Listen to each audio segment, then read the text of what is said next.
నేను నిన్ను పెళ్లి చేసుకోవడానికి రెడీగా లేను.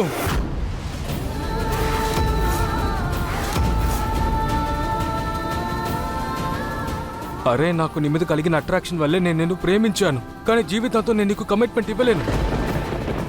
నేను నీకు ప్రపోజ్ చేసింది నిజమే, కానీ ఈ పెళ్లి, ఈ ఏర్పాట్లు అసలు ఐఎమ్ రియల్లీ సారీ.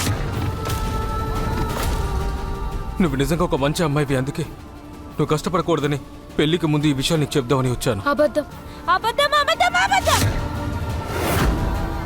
నీ కళ్ళలోకి చూస్తుంటే నాకు అర్థమవుతుంది నీకు నా పైన ప్రేమ కాదు, పిచ్చి ప్రేమని. రోహన్, నిజం చెప్పు రోహన్, చెప్పు, మనిద్దరం ప్రేమించుకుంటున్నామని. నేను నిన్ను ప్రేమించట్లేదని చెప్పాను కదా. నువ్వెక్కడ, నేనెక్కడ? నువ్వు బంగ్లాలో పుట్టి పెరిగిందానేవి, నేను సాధారణ మిడిల్ క్లాస్ అబ్బాయిని. లవ్ అనేది కాలేజ్ కాంపౌండ్ లో మాత్రమే జరుగుదమ్మా. కానీ పెళ్లి 4 గోడల మధ్యలో జీవితాంతం బ్రతకాలి. రోజు నీ మొహం చూడడానికి బోర్ కొట్టుద్ది. ఇంకొకటి, ఇప్పుడే నేను పెళ్లి చేసుకుంటే తర్వాత నా కెరీర్ ఏమవుద్ది? నేను ఐఏఎస్ అవ్వాలి.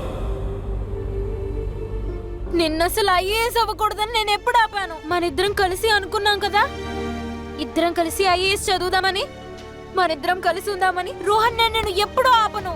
నేను నిన్ను ఎప్పుడు ఏమీ డిమాండ్ చేయను.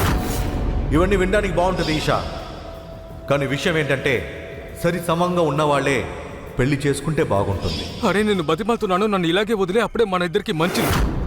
ఎవరైనా గోపింటోడు అబ్బాయిని పెళ్లి చేసుకుని నీ జీవితాన్ని సంతోషంగా జీవించు, సరేనా?